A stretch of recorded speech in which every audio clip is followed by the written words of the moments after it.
آج کی ہماری گفتگو کا موضوع سخن یہ ہوگا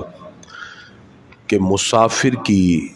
نماز کا حکم شرعی کیا ہے۔ ہماری کوشش ہوتی ہے کہ رمضان المبارک میں ایک مرتبہ ان تمام مسائل سے گزر کر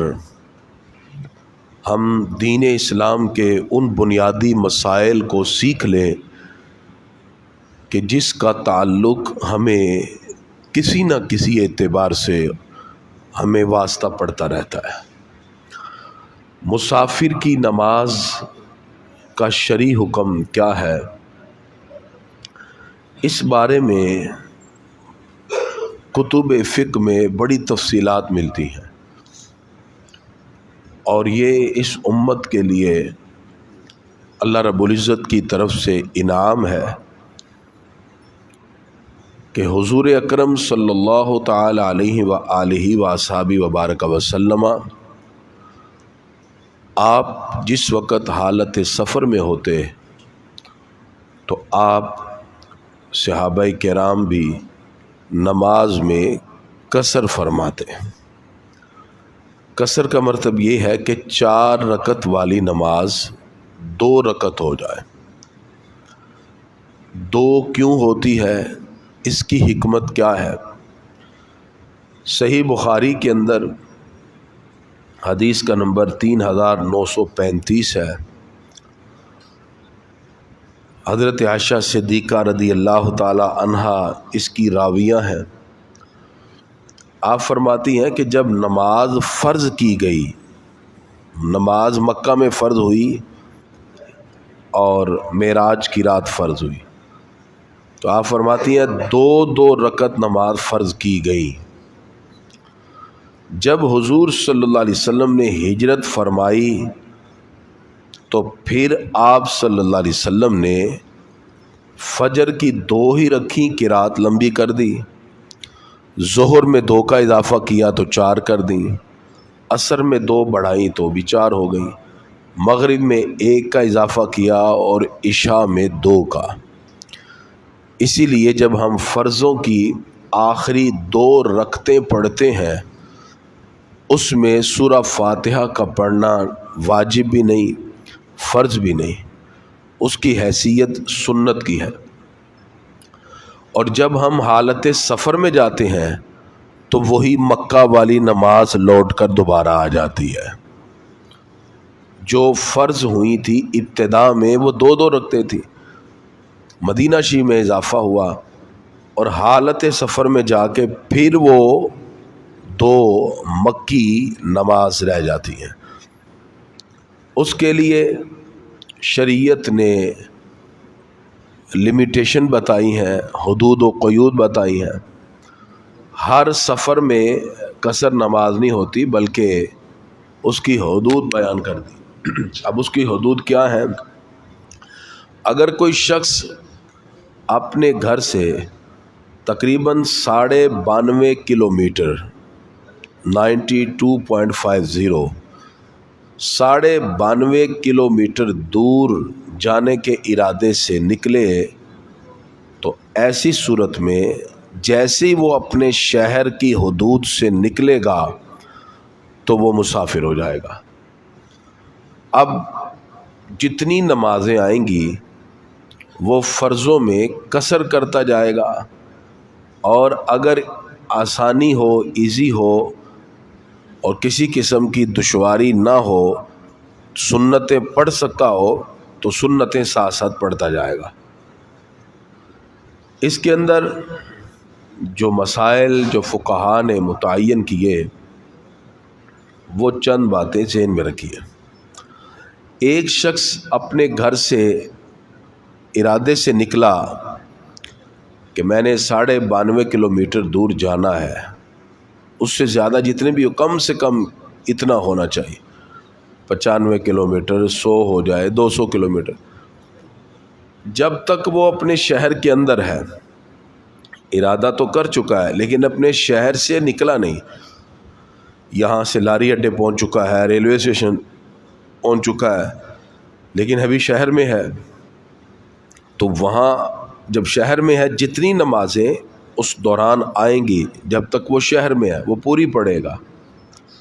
اس میں قصر نہیں کرے گا، کیونکہ ابھی شہر میں ارادہ ہو چکا ہے۔ جیسے ہی وہ شہر سے نکلے گا اب اس کی قصر شروع ہو جائے گی، یہاں تک کہ وہ لوٹ کر پھر شہر میں داخل نہ ہو جائے۔ اس کے لیے جہاں کلومیٹر متعین ہے کہ 92.5 کلومیٹر دور جانے کے ارادے سے نکلے، ایسے ہی جس جگہ جا رہا ہے اس جگہ اس نے کتنا سٹے کرنا ہے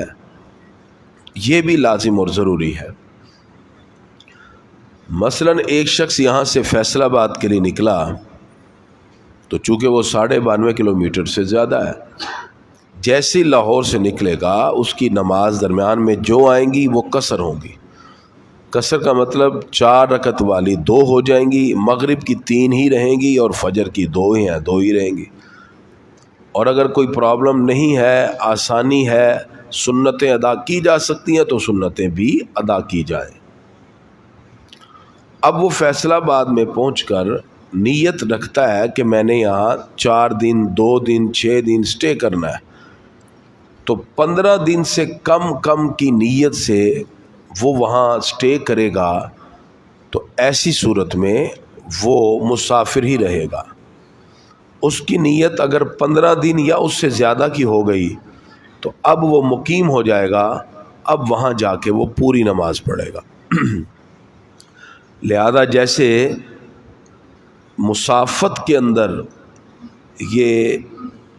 چیزیں لازم ہیں کہ اس نے کتنی دور جانا ہے تو وہاں جا کر اس نے کتنی دیر سٹے کرنا ہے یہ بھی نیت ضروری ہوتی ہے۔ اب یہاں چند مسائل سماعت کیجیے۔ انسان کا جہاں اپنا گھر ہوتا ہے، بیوی بچے ہوتے ہیں، اسے کہتے ہیں کہ یہ اس بندے کا اپنا وطن ہے، یہاں نماز پوری پڑھے گا، اسے وطن اصلی کہہ دیا جاتا ہے۔ اور جہاں جا کے اس نے رکنا ہے اور سٹے کر لیا 15 دن سے زیادہ کا یا 15 کا، اسے کہتے ہیں کہ یہ وطن اقامت ہے، یعنی وہ مقیم ہو گیا۔ اور اسی طرح اگر کسی شہر میں وہ اسلام آباد گیا، وہ کسی اور دور شہر میں جہاں اس کی نیت 15 دن سے کم کی ہے، 2 4 6 دن، تو اسے کہتے ہیں وطن سکنا، کہ وہاں اس نے کچھ دیر کے لیے سٹے کرنا ہے، کچھ دن کے لیے سٹے کرنا ہے، واپس آنا ہے۔ اپنے وطن میں یعنی لاہور کا رہنے والا یہاں بھی پوری پڑے گا، اور جہاں اس نے 15 دن کی نیت کر لی اقامت کی، جیسے فیصل آباد میں نے مثال سے سمجھایا، تو وہاں بھی پوری پڑے گا۔ جہاں اس کی نیت 15 دن سے کم کی ہوگی وطن سکنا،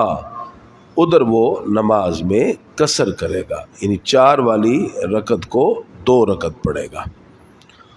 شریعت نے یہاں نیت کا اعتبار کیا ہے۔ نیت کے اعتبار کا مطلب یہ ہے کہ اگر ایک بندہ یہاں سے نکلا، اس کی نیت یہاں سے صرف 50 کلومیٹر دور جانے کی ہے، تو 50 کلومیٹر اس کا کوئی کام تھا، وہ کام کرتا، لیکن وہاں سے کام بنا نہیں، انہوں نے کہا جی آگے آپ کو جانا پڑے گا تقریباً 50 کلومیٹر، اور وہ وہاں سے مزید 50 کلومیٹر کی نیت کر لیتا ہے۔ اب یہاں سے نکلا 50 کلومیٹر کی نیت ہے تو مسافر نہیں ہے، کیونکہ مسافر ہوگا اس وقت جب 92.5 کلومیٹر کی مستقل نیت ہے۔ جہاں پہنچا ادھر جا کے پھر اس کی نیت ہو گئی 50 کلومیٹر آگے کی، پھر بھی مسافر نہیں ہے، اگرچہ اپنے شہر سے اس کے 100 کلومیٹر ہو گئے ہیں، لیکن اس کی مستقل 92.5 کلومیٹر کی نیت نہیں ہوئی۔ وہاں جو کام کے لیے گیا 100 کلومیٹر دور چلا گیا ہے، وہاں بھی اس کا کام نہیں بنا، کسی نے کہا آگے 30 کلومیٹر اور جانا پڑے گا، وہ مزید 30 کلومیٹر آگے جاتا ہے، ابھی بھی مسافر نہیں ہے، کیونکہ اس کی مستقل 92.5 کلومیٹر نیت بنی نہیں۔ وہ ایسے 50 کر کے پوری دنیا میں گھوم آئے پھر بھی وہ مسافر نہیں ہوگا، کیونکہ اس کی نیت مستقل 92.5 کلومیٹر کی نہیں ہوئی ہے۔ مسافت میں یہ مسئلہ ذہن میں رکھیں کہ مستقل اس کی نیت کم از کم 92.5 کلومیٹر یا اس سے زائد کی ہو۔ دوسری طرف کسی جگہ اس نے سٹے کیا، مثلا یہاں سے فیصل آباد گیا تو اس کی نیت تھی کہ میں وہاں 10 دن یا 12 دن سٹے کروں گا، تو وہ مسافر ہے تو وہ قصر کرے گا۔ وہ جس کام کے لیے گیا وہ 12 دن میں نہیں ہوا، اس کو کہا گیا کہ مزید آپ کو یہاں 10 دن سٹے کرنا پڑے گا۔ اب پھر اس نے نیت 10 دن کی ہے، 15 کی ابھی بھی نہیں ہوئی، تو اب بھی وہ نماز کیا کرے گا؟ قصر ہی پڑے گا، اس لیے کہ اس کی اب نیت 10 دن کی ہو گئی ہے۔ 10 دن کے بعد مزید اس کو وہاں 8 دن ٹھہرنا پڑا۔ اب اگرچہ یہ دن 15 سے زیادہ ہو گئے لیکن اس کی مستقل نیت 15 دن کی نہیں ہو رہی، تو لہذا وہ قصر نماز ہی پڑھتا رہے گا۔ یہ مسئلہ ذہن نشین ہو۔ اب کچھ لوگ ہیں جو کسی دوسرے شہر میں جاب کرتے ہیں، جیسے اکثر فیصل آباد والے لاہور میں، لاہور والے فیصل آباد میں۔ ایسی صورت میں اگر ان کی مقررہ حد ہو جاتی ہے یعنی 92.5 کلومیٹر سے زیادہ، تو وہ دوران ملازمت قصر نماز ہی پڑھیں گے۔ لاہور سے جو فیصل آباد گیا اور پھر یہاں سے وہ اپنے شہر، جب اپنے شہر آئے گا تو پوری پڑھے گا، اور جس وقت وہ صبح ٹرین کے ذریعے کسی طرح فیصل آباد جاتا ہے تو ایسی صورت میں وہ قصر نماز ہی پڑھے گا۔ گرامی قدرات، اب شرعی مسائل اس میں بھی سماعت کر لیجئے۔ جو بندہ کسی ایسے جگہ گیا جہاں اس نے حالت سفر میں سٹے کیا ہے، تو وہاں کے امام کے پیچھے جب نماز پڑھے گا تو اب پوری پڑھے گا، کیونکہ وہاں کے امام کے پیچھے ہے۔ تو امام کی اقتداء میں اب یہ نہیں ہے کہ وہ اکیلا 2 پہ سلام پھیر دے گا، بلکہ وہاں کے امام کے پیچھے اب اس نے نماز پوری پڑھنی ہے۔ اور اگر وہاں جہاں وہ حالت سفر میں گیا ہے کوئی اس کو امام بنا دے، وہ خود امام بنے، تو وہاں کے جو پیچھے پڑھنے والے لوگ ہیں وہ تو مقیم ہیں، تو اس صورت کے اندر امام پھر ان کو کہے گا کہ میں مسافر ہوں اور میں نے چونکہ 2 پڑھنی ہے اور اس کے بعد پھر میں سلام پھیر دوں گا، تم کھڑے ہو کر اپنی اپنی 2 پڑھ لینا۔ ٹھیک ہے جی، یہ مسئلہ ذہن نشین ہو۔ ہمارے ہاں عموماً جتنی بھی یہاں قریب کی مسجدیں ہیں تو یہاں کے جو امام ہیں عموماً وہ یہاں کے رہائشی نہیں ہیں۔ یہ مسئلہ ہر ایک کو اچھی طرح ذہن نشین ہونا چاہیے۔ اب ایک امام صاحب ملتان میں ان کا گھر ہے، وہ لاہور میں امام ہے، تو اگر وہ اپنے شہر سے یعنی ملتان سے نیت کر کے آتے ہیں کہ میں نے 10 دن بعد پھر واپس جانا ہے، اب یہ جو لاہور میں ان کا سٹے ہے یہ حالت سفر میں ہے، لیکن وہ تو امام ہے۔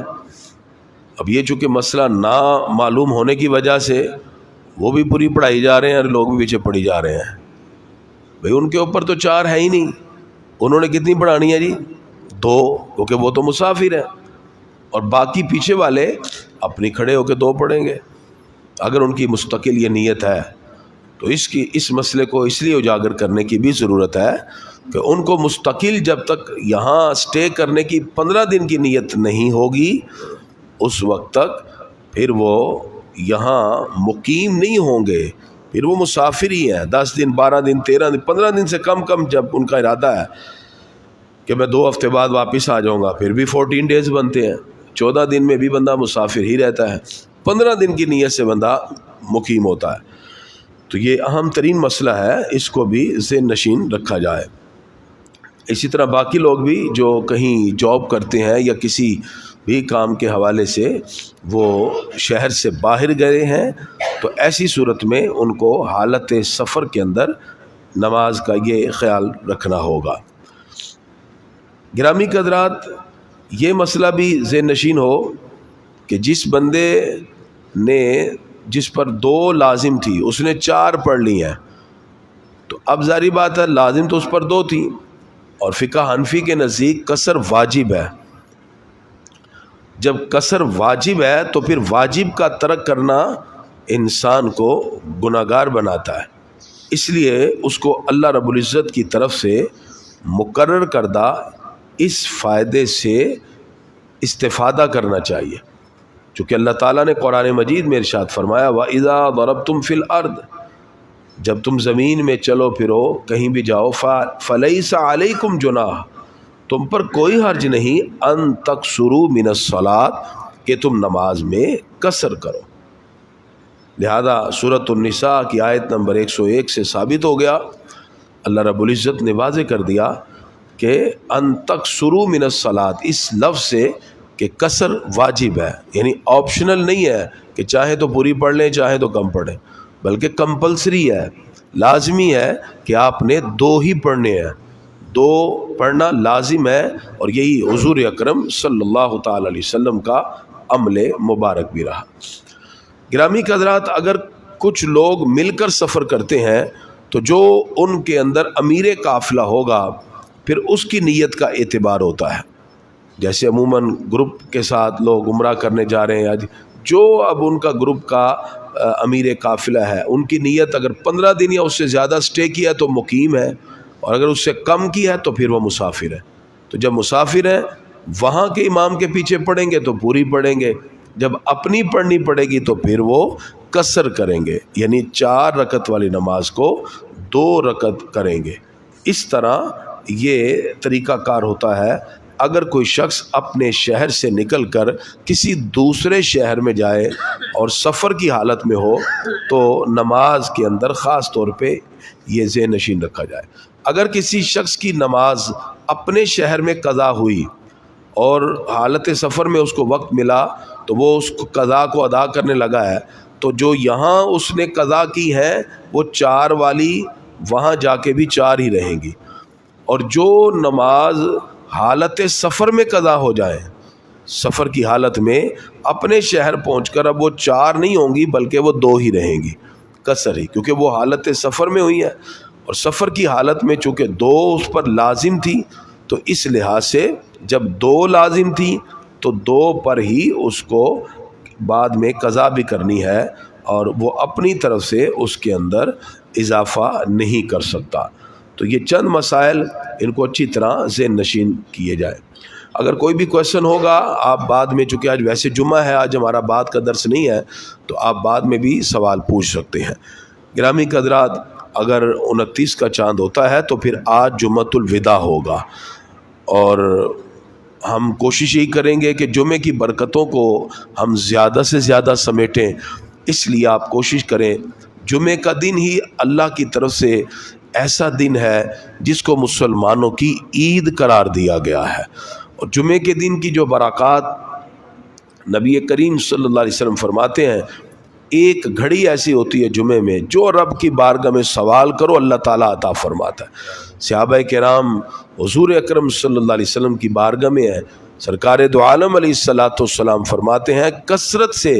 جمعے کے دن مجھ پہ درود پڑھا کرو۔ صحابہ کرام نے عرض کیا ابعد الوصال، کیا وصال کے بعد بھی یہی سلسلہ جاری رکھیں؟ تو حضور صلی اللہ علیہ وسلم فرماتے ہیں ان اللہ حرم علی الارض ان تاکل اجساد الانبیاء،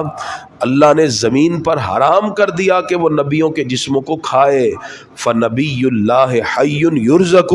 اللہ کے نبی زندہ ہیں اور ان کو قبر میں رزق بھی دیا جاتا ہے۔ اس کا مطلب ہمیں اہتمام کرنا چاہیے جمعے کے دن، خاص طور پہ درود و سلام کا انفرادی طور پر، جیسے ہم جمعے میں اجتماعی درود و سلام بھی پڑھتے ہیں، انفرادی طور پر بھی اس کا اہتمام ہونا چاہیے۔ جمعے کے دن صلاۃ و تسبیح پڑھنے کے بہت سے فضائل ہیں، تو آپ خود انفرادی طور پہ پڑھیں، اس کا اجر و ثواب زیادہ ہے، اور اس کے لیے کوئی وقت اور لمیٹیشن نہیں ہے۔ جمعے کو آپ ایک عبادت کا اور ریاضت کا ایک سلسلہ صبح سے جاری رکھیں، خاص طور پہ جو معتکفین ہیں، اور جس وقت زوال کا وقت نکل جائے اس وقت آپ صلاۃ التسبیح پڑھیں، اور اس کے بعد پھر جمعے کا وقت ہو جائے گا نماز کا، پھر آپ اس کے انتظار میں ہوں، اور پھر اس کے لیے بھی اجر و ثواب ہے کہ جمعے کے دن جو اول وقت آتا ہے اس کے لیے اتنا ہی اجر و ثواب بھی زیادہ ہوتا ہے۔ تو دعا ہے اللہ رب العزت آج ہمیں آخری عشرے کا یہ جمعہ اللہ نے عطا کیا، ہم سب اس کی فیوز و برکات کو سمیٹیں اور اللہ کی رحمتوں سے اور اس کی بخشش سے ہم مستفید و مستنیر ہوں۔ اللہ تعالی ہم سب کو قرآن و سنت کے مطابق اپنی زندگی گزارنے کی توفیق عطا